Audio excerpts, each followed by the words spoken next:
Victory Studios in downtown Little Rock, this is Capitol View. And good Sunday morning to you. Welcome into Capitol View. I'm Jay Burr. Well, the spring of 2019 brought historic flooding to the natural state, causing millions of dollars of damage. Several months later, the state is still recovering and in hopes to keep it from happening again.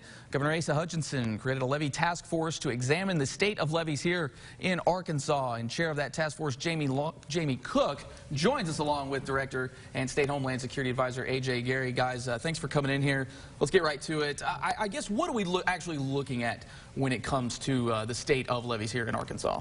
Well, the executive order, the governor gave us 4 very specific things to look at, and those are to study the current conditions of our levee systems here in Arkansas and identify the sources and resources that we have to maintain and repair those levees. We need to study the reporting systems on how we know what the status of our levees are here in Arkansas, as well as to review the adequacy of the current laws, and we've done that. Right. So I guess kind of give us a little teaser here. What are we sort of finding? What are you guys sort of seeing in different parts of the state? What we're seeing is pretty remarkable. I mean, most of our levee districts are doing very well. The ones that are not doing as well, we're seeing them come together and unite and work with our partners, the Corps of Engineers and the Arkansas Association of Counties, to ensure that they are moving in a good direction to get their levees to where they will be, that they will do the job that they're meant to do, and that's protect. And too, obviously, and I know a lot of this has arisen from the floods. You kind of see some of the video here. I mean, just some remarkable flooding. And I know for a lot of people out there, you think, you get into this, you find some problems, we fix the problem. This kind of stuff right here won't happen again. But for everybody out there, I mean, these were 500-year, 700-year type of events. Stuff can still happen. Yeah, absolutely, and that's a great question, because the kind of one of the goals is to try to get our levees up to and keep them maintained so that they're in the Corps of Engineers system. Right. So they're certified by them, which just means is when they're damaged the next time, we can get some of the Corps will help pay for some of the repairs. Right. It does not mean that the levees will not have problems in the future or will not be overtopped. So even if the levee is perfect, it's maintained perfect, there's still a possibility that the waters in a flood in the future will overtop or could still damage that levee, and water can still get through. So it's real important for our citizens that reside anywhere near those levee systems, right, to make sure that they have adequate insurance, and especially flood insurance, to cover that. There's kind of a perception that I don't need that the government's going to come in and they're going to take care and they're going to make me whole. Right. And that's not the case. The way the citizens can be made whole after a disaster is by having that adequate insurance. Absolutely. And two, you guys didn't, because it was a pretty big task to look across the entire state. So I think you guys just kind of took a swath of the state sort of as a model for the state. Is that right? We did. We quickly learned that there was a lot of levees in Arkansas. There is. And so we thought, for our time purposes, that we would focus our efforts on the levees along the Arkansas River. And that's what we've done. We've got a great thorough analysis of the levees and the status of those levees along the Arkansas River. But knowing that any levee in Arkansas along any of our rivers can take this model and apply it to them. So it's a great model. We've worked very hard on the assessment areas, the levels of, the areas that are protected by these levees, and we're going to be able to produce that information. And so, any county can take this very same model that we used and apply it to their levees in their counties as well. I like how you mentioned that the counties can do this, because despite this being a state appointed board here, you guys aren't necessarily going to be making decisions necessarily for each county or for each instance, are you? Not at all. I mean, the levee systems are a local issue. Right. When the state can support, or our federal partners can support, absolutely, that's what we want to do. But the local governments, those county governments, they know and the people that reside there, they know what their county needs. And so that's what we're doing. And the Association of Counties has even given us a step-by-step guide of how these individual levee districts can consolidate a whole system. Because to get into the core program, you have to be a system, not just segments of a levee. And we're already seeing, just by natural progression, these levee districts combining to one system, because you know the levee system is what's the protected area, defines a protected area. So we're already seeing that. We've got examples of that we're going to provide. So you know, ultimately the decisions will remain with the local control.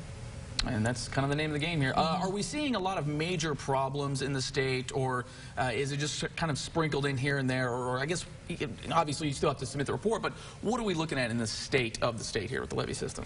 Well, I think overall the levee systems are pretty good. I mean, even if you look at this river flooding, record levels of water all along the Arkansas River, majority of our levees held up.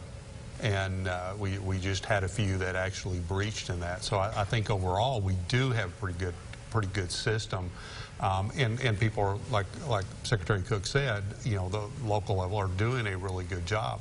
You know, one thing with the task force, all the members, we were able to hear from some of those districts that have been maintaining to the level, to the core standards for a number of years, and are able to share those best practices. So through our report, we will be able to get that information out.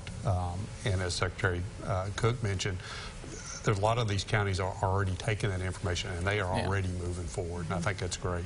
So I guess in essence, if things are pretty good for the most part, a lot of these counties are already doing things that probably should be doing. Was it really worth it to have this task force?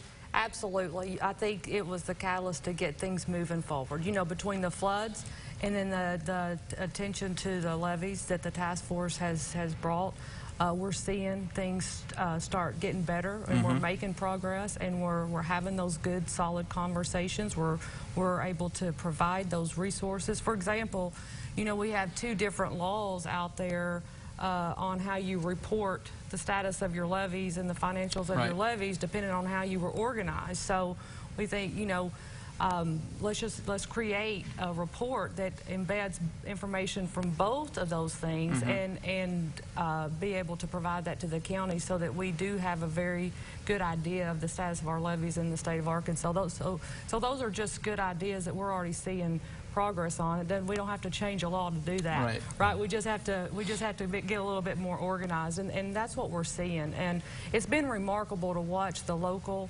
officials with the state partners and with our federal partners really have those strong, those hard conversations sometimes. But you know, we're already making progress, and we haven't even published a report. So it was absolutely necessary and worth it. And the Corps of Engineers have been great through this. They have been attending all of our task force meetings, bringing all of that information that they have, and we've you know, recognized that there's more people like the county emergency manager, the county floodplain manager that need to be involved in those levee districts, and seeing those reports from the levee districts, so we can identify the deficiencies in the levees, and we know ahead of time of that next flood event where our deficiencies are and where we may need to prioritize some of our responses. All right, so there you go. December 30th is the due date. Guys, I'm sure we'll bring you back in early next year to kind of give us a full recap on what you guys found here. Guys, we appreciate you coming in. Thank you very much. All right. And we'll be right back after a quick break. You're watching Cap on Sunday Morning.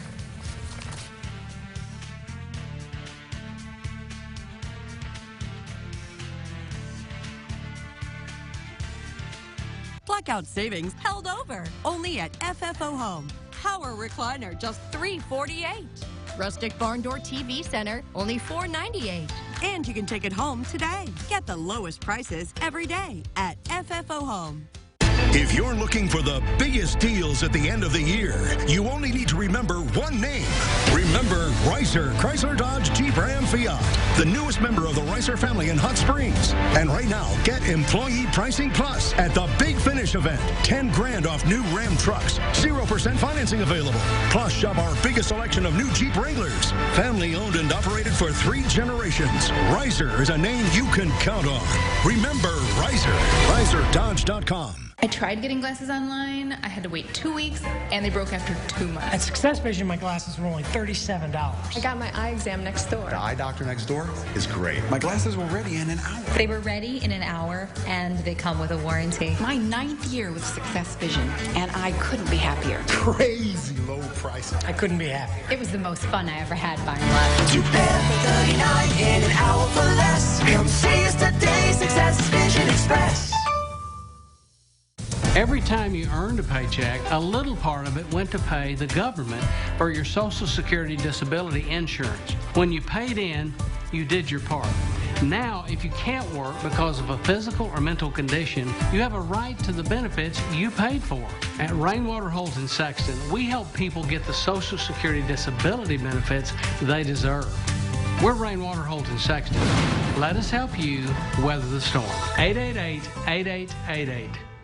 Holiday blackout buys held over at FFO Home. Your choice, our deluxe overstuffed family sofa, large pub table, and 4 stools, or queen pillow top mattress, only $398. And you can take it home today at FFO Home. Watching Capitol View, Sunday morning talk focused on the political scene in Arkansas.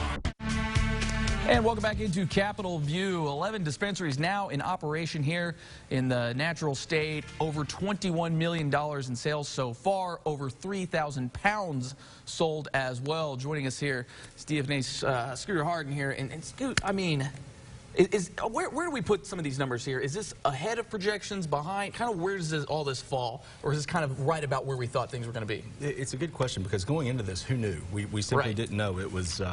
We were guessing. We were looking at other states and saying, what could we do here? If you look at other states had, you look at Oklahoma, it's a pretty liberal program. Right.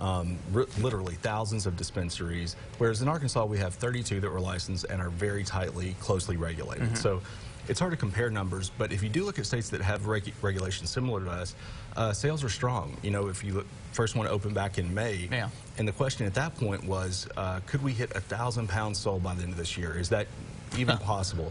Now it's looking like we'll probably hit 4,000. So wow.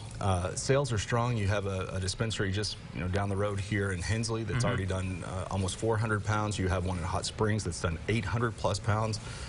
So sales, we didn't know if they would remain strong as additional dispensaries open, but they certainly have. So the market is there. The market is there, and I think Central Arkansas, we have one in Conway. Yeah. We'll eventually have 2 in Little Rock, hopefully one opening fairly soon, and one in Sherwood. So Central Arkansas citizens are going to have plenty of opportunities for it. It's just a matter of when they open. And what kind of revenues does this mean for the state? Because, I mean, everybody kind of sees that 21 million sold, but that's the product itself sold. But how much of the state is seeing that? Roughly, so the 6.5% normal sales tax that you pay on anything applies, right. Along with a 4% privilege tax that the legislature passed. So overall, you're looking at about 10.5% applying to every purchase. So out of that 21 million, you're looking at about just over $2.2 million to the state. All right, and things aren't even really up and running here fully with the program yet. So it should be interesting here. Switching gears to another big-time issue here. Obviously, casinos, a big thing. What's the update financially here in the state on that? Well, things are going well. We have 3 fully licensed casinos operating. Arkansas passed this about a year ago, and everything's going well. We have Oaklawn, Southland operating as full-fledged casinos. So we also have Saracen. Saracen. Yeah. In October, really the first month of operation, they did about $28 million into those 300 slot machines there. So in addition, they also have a sports book, as does Oaklawn. Yeah. And it's interesting to look at the sports book numbers versus the slots. So if you look at Saracen, the $28 million in the slot machines in October put in those slot machines, about 284,000 bet via sports wagers. Right. You look at Oaklawn, they did 100 million plus, just again put into those slot machines, about 1,200 slots. Did about 1.9 million in sports wagers. So it's interesting to look at those numbers. Are you guys a little surprised that the sports wagering seems to be coming in a little low, or is that anything that you guys looked at in particular? We have seen, just as you talk to others across the nation, they have said that it's not necessarily a priority across the country. It certainly gets people in the door and people in to eat the buffet or play a slot. But it doesn't necessarily make up that big a piece of the overall revenue, which is what we're seeing here. But, you know, you do think that curiosity factor, you know, this is the first time Arkansans could place a wager legally, so you'd think the curiosity factor in itself would lead to maybe some stronger sales. And obviously, too, like you mentioned, the slot machines are what's really carrying this. Just out of Saracen alone, I mean, what kind of impact is that already having? Because the thing's only been open for roughly a month. Right. So roughly a month. If you look at the state's portion of the tax revenue, you're looking at about $560,000 to the state in tax revenue. Obviously, really, the big winners are the local communities. Yeah. Because the way that this is structured, the local communities really benefit. So you'll see Pine Bluff benefiting from that. And from what we're hearing, it's hard to get a seat at the Saracen there at the annex. So, so far, so good. The question mark, you know, 3 out of the 4 are doing well. The big question mark remains in Pope County. Where do we go? We don't necessarily know. And that's kind of more out of y'all's control. It's just a matter of them getting all that figured out. Is that right? It's litigation. And today, Gulfside said, sent a letter to the judge saying, we want to keep this in Pulaski County. And the judge said, if we keep it here, I'm moving it to the back of the docket, 650 plus cases. It's going to be a while, probably a year plus. Yeah. And Gulfside said, we'll take it. Wow. So again, you may see more of a waiting game. All right, well, there you have it. Another big issue here, kind of off the syntaxes here, the Real ID. I know that's going to become a big issue here. It's going to be one of those things it's going to be required at some point here. I guess for folks out there who may be not familiar with it, what exactly is the Real ID? This goes back to 2005. I know, it's been a while. Back in 2005, it was post 9/11. You had the 9/11 Commission that said we need a nationwide ID that allows us to basically, very simply say this person is who they say they are. A more secure ID. So every state was then required. We're now several years down the line, and it's really being rolled out. The good news is Arkansas was well ahead of this. We started issuing it back in 2016. We've done about 250,000 to date issued. That is only about 10% of active licenses. Right. So we think that number will grow. You have some states that say it's a requirement. You have to obtain this thing. Arkansans, I don't think, at least at this point, that's not something that we've approached, but it requires additional paperwork. You have to prove your residency. You have to bring your birth certificate, your passport, some bills, maybe an electric bill with your name on it to prove you live where you say you live. Your Social Security card. So again, it's just, and you only have to do that one time. You don't have to bring that paperwork back every time you renew. So duly noted, only one time. Yes, but please, I would really encourage Arkansans before they make that trip to go to ar.gov/realid. It's a test. It's, do I have the required paperwork? Because we want to save you that second trip. And at some point, this is going to be required on the federal level. Is that right? Well, it's not required. Only if you want to. So October 1st, 2020, if you want to board a plane or if you want to enter a federal courthouse, you do have to have this. So if you fly frequently, you're in and out of a courthouse, you're going to need it. Kind of a wink-wink requirement. Maybe not necessarily, but let's just call it how we see it. You're going to need it. Exactly. What are some of those features on that thing, though, by the way? Really, it's pretty simple. It's the only difference that you can tell when you look at the two IDs in Arkansas, it's the gold star in the upper right-hand corner. So if you have a gold star in the upper right-hand corner, it's a Real ID. If you don't, it's not. So that's the way when you go through the airport and they're checking your IDs and you're they're going to be looking for that gold star in the upper right-hand corner. So over the next year, we're going to be doing this because the worst-case scenario is, let's say a family goes to the dream vacation to Disney on October 1st of next year and doesn't know this. Well, unfortunately, at that point, the only option is driving to the revenue office and obtaining it. So we want to avoid that. Or start getting the RV hot, because it's going to be quite a long drive there. Here. Exactly. Scott, we appreciate you coming in here, man. We always appreciate the updates on the numbers there, especially with the casinos and everything, too. And thanks so much. Good stuff there with the Real ID. Great to be here. Always welcome in here. Thank you. All right, when we come back, we update you on a bill signed into law, co-sponsored by an Arkansas congressman, and new Trump executive order. You're watching Capitol View, Sunday morning. This patty melt is loaded. Beef patty, grilled onions, melty cheese on Texas toast. I propose a toast. Oh, awesome. Peter, you're dull. Okay, this feels more like a roast. I propose a roast. It's now or never. Grab a patty melt while they last. You better draw some origami, because you're about to fold. You better quit while you're tie-dye. Looks like we both bit off more than we could glue. 3, 2, 1, holiday. Light up America's most famous tree with live performances from today's hottest artists. So happy holiday. Christmas in Rockefeller Center, live Wednesday on NBC. Razorback basketball is back at Bud Walton Arena for the highly anticipated 2019-2020 season. Head coach Mike Neighbors and head coach Eric Musselman lead the Razorbacks into an exciting season of basketball on the Hill. Let your voice be heard and help us make Bud Walton Arena the toughest hoops venue in the country. Secure your tickets now for Razorback men's and women's basketball by calling 800-982-HOGS or visit online at ArkansasRazorbacks.com.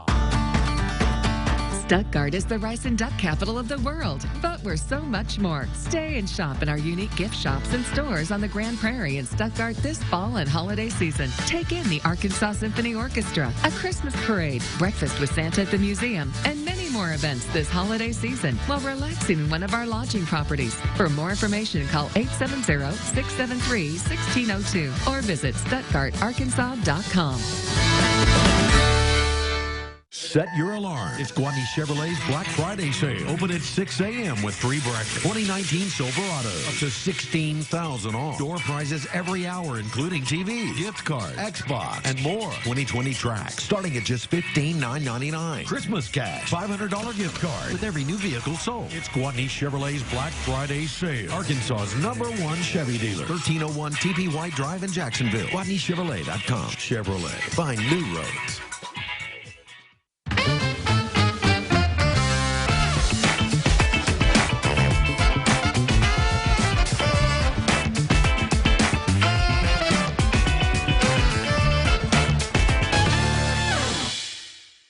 Watching Capitol View, Sunday morning talk focused on the political scene in Arkansas. Hey, welcome back to Capitol View. Some animal abusers can now be charged with federal crimes. Monday, President Trump signed a new law aimed at targeting people who torture animals and post videos of those horrors online. Our Washington, D.C. correspondent Trevor Shirley reports how this move gives law enforcement a new tool to fight animal abuse. The Protecting Animals Against Cruelty and Torture, or PACT Act, is now law and gives the feds power to go after some animal abusers. It's very exciting to be at this juncture at a time when there is so much in D.C. that isn't getting done. Sarah Amundsen with the Humane Society Legislative Fund has pushed for years to make the act a law. What the PACT Act will do is ensure that egregious crimes against animals that transpire on federal property are prosecuted accordingly. It also allows people who kill or torture animals and then post those videos online to be charged with a crime as well. Congress previously made posting those videos a federal offense, but the actual abusive act wasn't. But any other type of animal cruelty has not been banned on the federal level. That's what the PACT Act will do. One of the bill's co-sponsors, Florida Representative Vern Buchanan, spoke about the need to end federal animal abuse loopholes earlier this year. But this will close a lot of the doors. The law also addresses abuse that involves some kind of interstate commerce.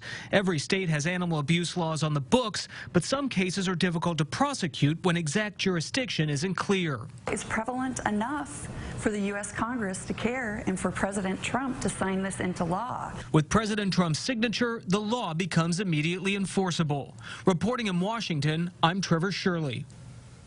President Trump signed an executive order Tuesday aimed at addressing a crisis within Native American communities, murdered and missing women and children. The crimes many times go unsolved. A 2008 study found that women in some tribal communities are 10 times more likely to be murdered than the average American. The National Crime Information Center says in 2016 there were over 5,700 reports of missing American Indian and Alaska Native women and girls, but only 116 of those cases were logged in the Federal Missing Persons database. They are still missing, and their whereabouts are unknown, and they usually don't find them. Very vexing and dangerous issue in Indian country. Congress is also trying to fight the problem with Savannah's Act, which creates new guidelines for responding to these specific cases. The bill was passed unanimously by the Senate last year, but blocked in the House. A group of bipartisan senators have reintroduced the bill this year. It is now headed to the full Senate for another vote soon. President Trump held a campaign rally in southern Florida Tuesday. President Trump returned to Florida Tuesday night for a so-called homecoming rally, as he is now registered to vote in the Sunshine State. Tuesday night's rally comes as the House impeachment inquiry enters its next phase, which the president addressed during his speech. I've never had a direct link between investigations and security assistance. Okay, what that means, you know what it means? It means we did zero. We did nothing wrong. Nothing. We did nothing wrong. President Trump carried the state by less than 2 percentage points in 2016. Fun fact, that rally was in Sunrise. Grew up in Sunrise, so there you go. We're back to wrap it up after this. You're watching Capitol View Sunday morning.